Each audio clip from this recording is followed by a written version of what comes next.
Listen.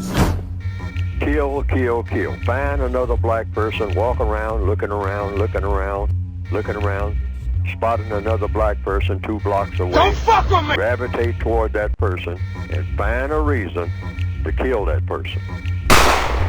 We had an incident right here in Washington just a week or so ago where that old adage, that old, you might say, part of what you call black culture, what are you looking at me for?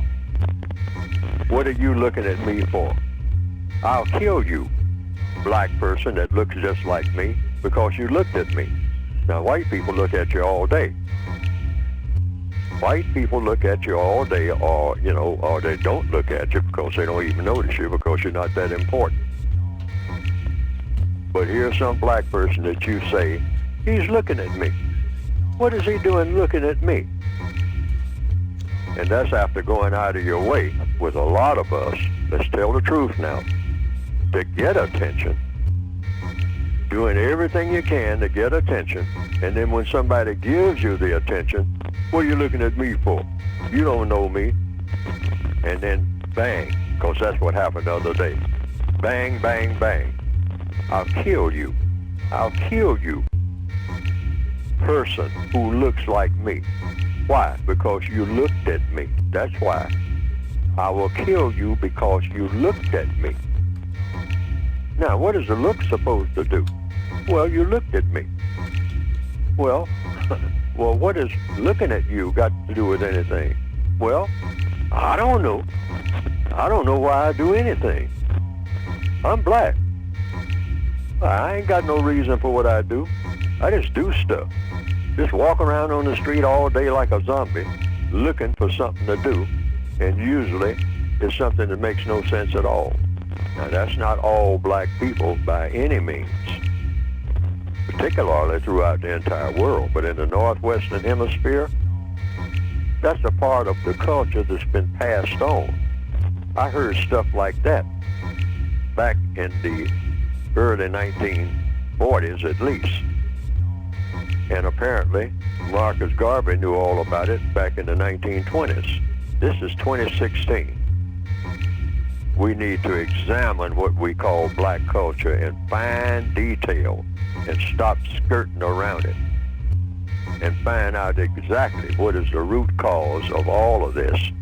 Of course, the root cause, in my opinion, is a system of white supremacy, which teaches black people that what you want to do in your life is find a reason to hurt yourself and other black people as much as you possibly can if you got color in your skin. That's the message that the white supremacists send to black people, particularly young black people, about their future. What you want to do with your life, since you don't have an idea of what to do anyway, I'll tell you, is find somebody that looks like you, try to hurt them as much as you can, and in the process hurt yourself as much as you can, and just get the hell out of our way. Because we're the only people that really count. The white people who believe in white supremacy. You said black people need to stay away from each other. Since you brought up black people in your last statement, why did you say that black people need to stay away from each other unless there's going to be some productivity? Yes, black people should stay away from each other because as victims of racism, the racists have filled our minds full of poison. So whenever we come in contact with each other, the poison immediately begins to spread. Black people walk around full of poison. You can almost see it in our eyes. When we pass each other on the sidewalks, we're loaded with it. It's been put there. We weren't born with it. We didn't have that look in our eyes when we were little people, just little toddlers. We were wide open to the world, just like all people are when you're a toddler. But when you are in an evil system, a system that is designed deliberately to produce evil thoughts, to produce animosity, to produce violence, then that toddler, as he or she grows, begins to pick up the poison that's already here. And then the poison is spread as that person comes in contact particularly with persons of like persuasion. This is why black people sitting on a bus, you can almost feel the atmosphere of hostility there. That's not a natural thing. That's artificial. And it's all put there by the white supremacists long before the bus was built, long before the people got on the bus. Every black person must realize this. So what do you do about it? Codification is all about what you do. You make sure that anything that you say to someone before you open your mouth is of constructive value.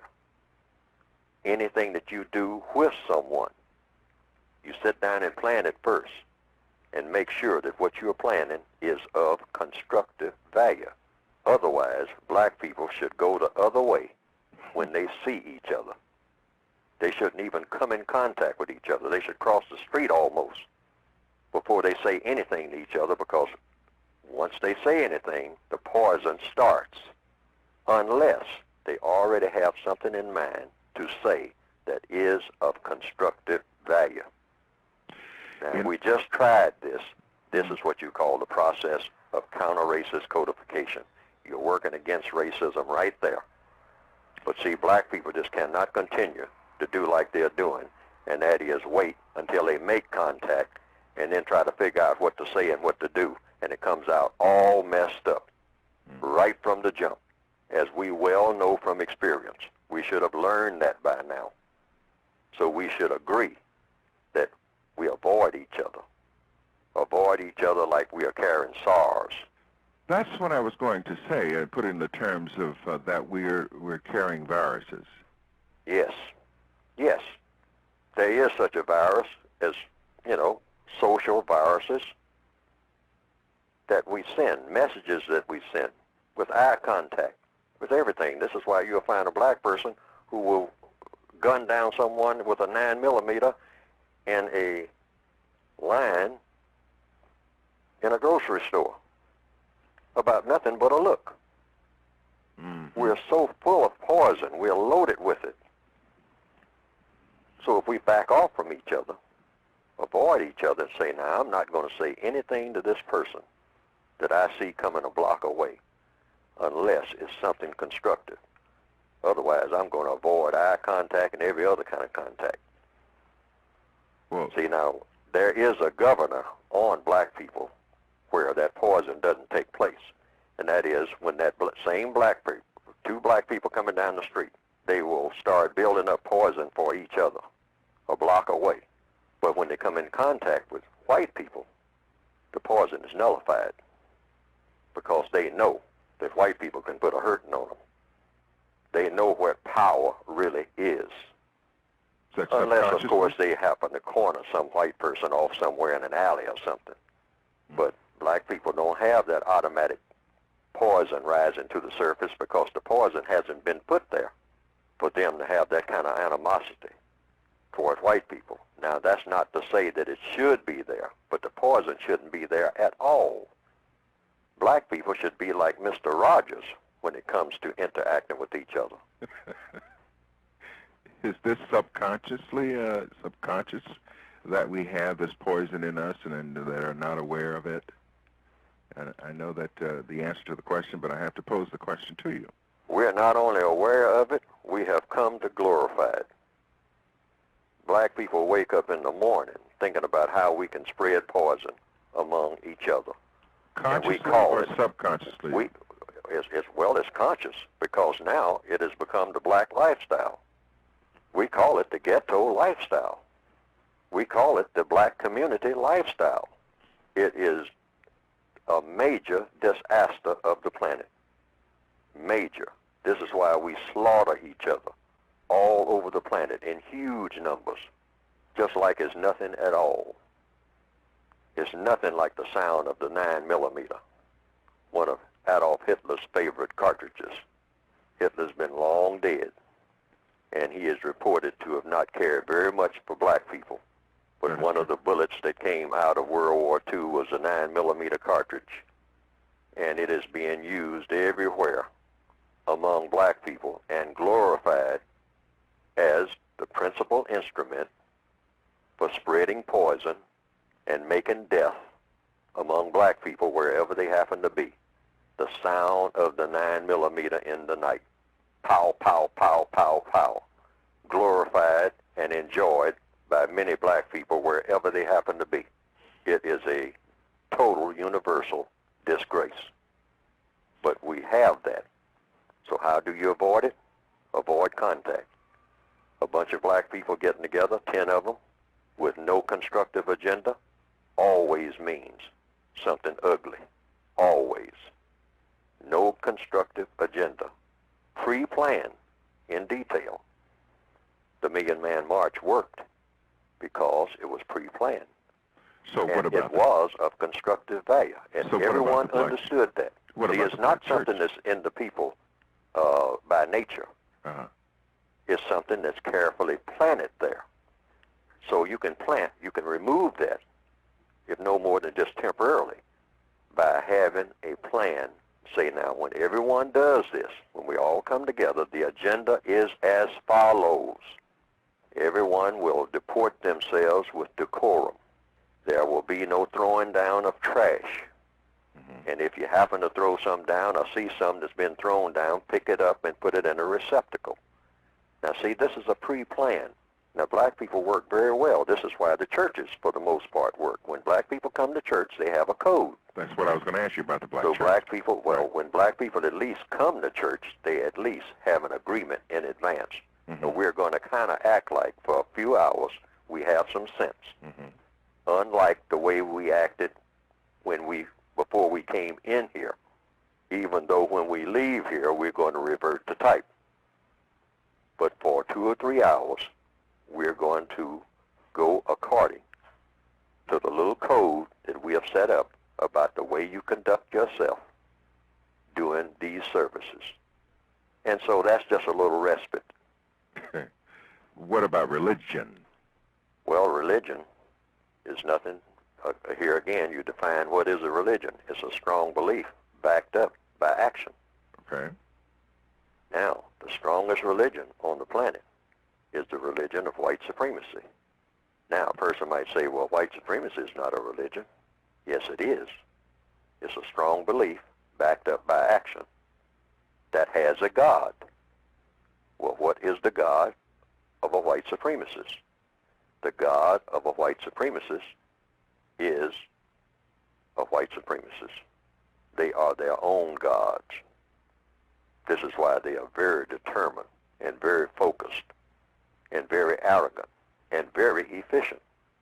When they get ready to do anything, they have total confidence, and they do not take kindly to any images of a God that does not look exactly like them. They consider any other images as being inferior or non-existent. Okay. So it's everything that a white supremacist does reinforces white supremacy. They don't come around. They don't even come around black people unless they have that in mind. Or unless they Everything. have to. Unless they have to. Yes. And the only time they do, the only time they show up anywhere, it has something to do with the muscle of white supremacy. Mm-hmm. Otherwise, they're not going to show. Even when they come in the guise of doing other things, as people who are called Indians will testify.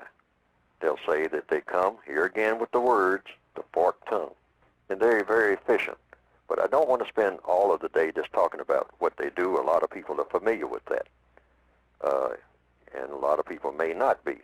But I also want to emphasize, what do you do? Like we have touched on some things. Yes.